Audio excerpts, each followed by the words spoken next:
ముందుగా మీకు అలాగే ప్యానల్ పెద్దలకు నమస్కారం వర్మ గారు, 99 వీక్షకులకు కూడా. సార్ వెంకటరెడ్డి గారి మాటలు కానీ కేఎస్ ప్రసాద్ గారి మాటలు కానీ పూర్తిగా మేము అంగీకరిస్తాం. అంటే తప్పు జరగలేదు, తప్పు ఎక్కడా జరగలేదు, ఓన్లీ సి నాగరాజు గారు వల్లే అని ఎవరు ఇక్కడ చెప్పట్లేదు. ఏ వ్యవస్థలో అయినా తప్పు జరిగిందని ప్రభుత్వాన్ని ఆపాదించి మాట్లాడకూడదు. ఆ వ్యవస్థలో తప్పు చేసిన వ్యక్తుల్ని మాత్రమే మనము మాట్లాడాలి అనేది ఒక్కసారి మనం గమనించాలి. వీళ్ళ ప్రభుత్వంలో కూడా ఇలాంటివి జరిగి ఉంటాయి, కానీ వీళ్ళు ఇప్పుడు మాత్రం ఇదేంటో ప్రభుత్వం మీద చూసేసి మాట్లాడుతున్నారు తప్ప అక్కడ వ్యవస్థలో కొంతమంది చేసే తప్పుని అందరికీ ఆపాదించి మాట్లాడకూడదు. అండ్ ఇన్వెస్టిగేషన్ ప్రాసెస్ జరుగుతూ కోర్టులో ఉన్నప్పుడు దాన్ని ఇక్కడ మీరు ఇలా చేశారు అలా చేశారంటే ఎవరైనా చెప్పగలుగుతాం సార్? ఇప్పుడు ఇద్దరు అప్రూవల్ గా అవ్వడం కూడా ఒక మంచిదే కదా, కేసు ఇంకా త్వరితగతిన మనం క్లోజ్ చేయడానికి కూడా ఒక ఛాన్స్ దొరుకుతుంది. అలాగే వాళ్ళ మదర్ అడిగినట్టు సిబిఐ ఇన్వెస్టిగేషన్ కూడా అది కోర్టుకు సమంజసం, దాన్ని కూడా పరిశీలనలో పెడతారు. ఒకవేళ ప్రతిపక్ష హోదా కూడా లేదు వీళ్ళు అడుగుతున్నారు, దీన్ని కూడా పరిశీలనలో పెడదాం. మనం టోటల్ గా కోరుకునేది ఏంటి? సాయి కేసులో అసలు నిజాలు ఏం జరిగాయి, దాంట్లో ఎవరు ఇన్వాల్వ్ అయ్యారు, అసలు ఆ సీఏ నాగరాజు సహకరించింది ఎవరు, అసలు ఇది జరగడానికి కారణం ఏంటి, నిజంగా సాయి బతుకున్నాడా లేదా, ఒకవేళ చనిపోయి ఉంటే ఎలా చనిపోయాడు, ఎక్కడున్నది అతని బాడీ, లేదు బతికుంటే ఎక్కడున్నాడు, ఏం జరిగింది, ఇదంతా ఇన్వెస్టిగేషన్ లో తేలుతుంది. దీని మీద ప్రభుత్వం మీద ఆపాదించి మాట్లాడితే మాత్రం ఏమి చేయలేని పరిస్థితి. మీరే మాట్లాడండి. ఇప్పుడు మీరు మీ మీద కూడా ఆరోపణ ఉంది ఇక్కడ. ఎందుకు? ఇదే మేనమామ వాళ్ళ మేనమామ నవరంగ దగ్గరికి మొట్టమొదట వెళ్ళింది ఇద్దరు హెడ్ కానిస్టేబుల్. తర్వాత మీ జనసేన ఇన్ఛార్జ్ అమ్మిశెట్టి వాసు వెళ్ళి ఇదిగోండి డబ్బులు ఇస్తామని చెప్పి సెటిల్మెంట్కి వచ్చారని నేనల్లా.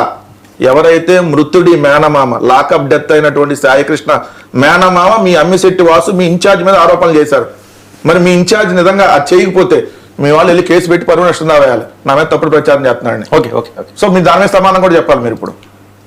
సార్ ఆ విషయం కూడా మీరు వాళ్ళ మామగారు ఫస్ట్ చెప్పడం మేము కూడా విన్నాము, కానీ అమ్మిశెట్టి గారు వాసు గారిని అడిగితే అలాంటి జరగలేదు, జస్ట్ ఒక పుకారు వచ్చిందని ఆయన కూడా ఆయన చెప్పుకున్నారు. పార్టీకి ఒక లెటర్ కూడా ఆయన ఇచ్చాడు. సో ఇది నిజంగానే జరిగింది అన్నది కూడా మన దగ్గర ఎవిడెన్స్ లేవు. ఒకవేళ వాళ్ళ మామయ్య గారి దగ్గర ఉంటే ఎవిడెన్స్ ఆయన ప్రొడ్యూస్ చేసి ఉంటే పార్టీ నుంచి యాక్షన్ కూడా అమ్మిశెట్టి వాసు గారి తీసుకొని ఉంటారు. సో వెళ్ళలేదన్న ఒక లెటర్ కూడా పార్టీ ఆఫీస్ సబ్మిట్ చేసి ఉన్నారు. సో ఇది నిజాలు తెలియాలి కదా. ఇప్పుడు అమ్మిశెట్టి వాసు గారు ఏమన్నా నేను కన్ఫామ్ గా వెళ్ళలేదు, అలాంటి లావాదేవీలు నేను జరపలేదు అని ఖచ్చితంగా పార్టీకి ఇన్ఫర్మేషన్ ఆయన ఇచ్చారు. సో ఇక్కడ వాళ్ళ మామగారి దగ్గర ఏమైనా ఎవిడెన్స్ ఉంటే ఆయన ప్రొడ్యూస్ చేస్తే మనం అమ్మిశెట్టి వాసు గారి మీద యాక్షన్ తీసుకోవడానికి అవకాశం ఉంటుంది. ఎందుకంటే ఇప్పుడు రేపు వెంకటరెడ్డి గారు వచ్చారు వైసీపీ నుంచి 1 కోటి రూపాయలు ఆఫర్ చేశారని నేను చెప్తాను, అది నమ్మరు కదా ఎవరు కూడా, ఎవిడెన్స్ ఉండాలి కదా ఖచ్చితంగా. లేదు మీరు ప్రభుత్వంలో ఉన్నారు, అమ్మిశెట్టి వాసు కేసు పెడితే ఖచ్చితంగా తీసుకుంటారు, నేను పెడితే తీసుకోరు. ఇప్పుడు నా మీద తప్పుడు ప్రచారం చేస్తాను పెట్టొచ్చు, కానీ అమ్మిశెట్టి వాసు గురించి ఎందుకు చెప్తాడు? లేదంటే విజయవాడ టౌన్ లో ఉన్న ఇంకో పేరు చెప్పలేదంటే సమ్ వెళ్ళాడు అనేది వాస్తవం, అది మీరు ఒప్పుకోండి. ఎందుకు ఇట్లాంటి వాటికి సెటిల్మెంట్ కి వెళ్ళారు మీరు? మీ నాయకులకి ఏం పని మధ్యలో ఎట్లా? అది మీరు చెప్పడానికి లేదు అంటున్నాను. ఎందుకంటే వాళ్ళ మామగారు చెప్పిన మాటను మనం పరిగణలోకి తీసుకొని ఎలా చెప్పగలుగుతాము? ఒకసారి అమ్మిశెట్టి వాసు గారి మాట కూడా మనం వినాలి, బోర్డు పర్సన్స్ మనం చూసి ఎవిడెన్స్ గమనించి మనం వెళ్ళాలి. అమ్మిశెట్టి వాసు గారికి కంప్లైంట్ ఇవ్వాలని ఆలోచన లేదేమో, ఎందుకంటే ఆల్రెడీ వాళ్ళు బాధపడుతున్నారు, వాళ్ళ ఫ్యామిలీ మెంబర్స్ ఆ బాధలో ఉన్నప్పుడు మనం మళ్ళీ వాళ్ళని బాధ పెట్టడం ఎందుకని ఆలోచించారేమో, మన ఆ కోణంలో కూడా ఆలోచించాలి కదా. మనం ఆలోచించాల్సింది ఏంటంటే ఫస్ట్ సాయి కేసు న్యాయం జరగాలి, ఇన్వెస్టిగేషన్ త్వరితగతిన పూర్తి అవ్వాలి, అసలు అతను ఉన్నాడా లేదా తెలియాలి, ఒకవేళ అతను చనిపోయింటే దాని కారకులు ఎవరు బయట రావాలి. మీరు కోరుకున్నారు సిబిఐ ఇన్వెస్టిగేషన్ జరగాలి అని మీరు కోరుకుంటున్నారు, వాళ్ళ తల్లిదండ్రులు కోరుకుంటున్నారు, దాన్ని కూడా జరుగుతుందా లేదా మనం చూడాలి. ఇది కదా మనం కావాలి. మళ్ళీ వెనక్కి వెళ్ళి అక్కడ అమ్మిశెట్టి వాసు గారు మధ్యస్థం చేశారా లేదా, ఇంకొకరు చేశారా లేదా, ఇది కాదు.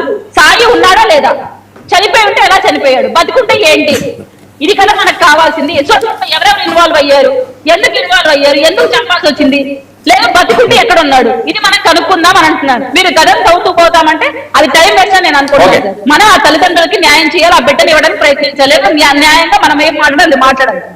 ప్రభుత్వంలో తప్పు జరిగిందని కాదు, వ్యవస్థలో తప్పు జరిగింది, ఆ వ్యవస్థలో ఉన్న తప్పుడు వ్యక్తులు మనం ఖచ్చితంగా శిక్షలు ఇంప్లిమెంట్ చేసి వాళ్ళకి త్వరితగతిన శిక్ష వేసే పని మనం చేయాలి కూటమిలో. అది మీరు కోరండి, మేము యాక్సెప్ట్ చేస్తాం. ఇప్పుడు మీరు అన్నారు, కేఎస్ ప్రసాద్ గారు అన్నారు, డీజీపీ నుంచి ఏఎస్పీ నుంచి స్టాఫ్ కోచ్ నుంచి ఎవరో ఇన్వాల్వ్ అయ్యారు, వాళ్ళందరినీ మనం చూడాలి, వాళ్ళందరికైనా చర్యలు తీసుకోవాలి. నేను కూడా యాక్సెప్ట్ చేస్తాను, ఒక ప్రాణం పోయింది అక్కడ. సో మేము ఎవరు దాన్ని వెనక్కి తీసుకోవడం లేదు, కూటమి ప్రభుత్వం దాని వ్యతిరేకంగా ఎప్పుడూ మాట్లాడదు.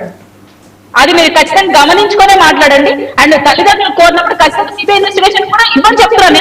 నేను వద్దని చెప్పట్లేదు. సబ్మిషన్ అన్నారు కదా సార్ ప్రసాద్ గారు.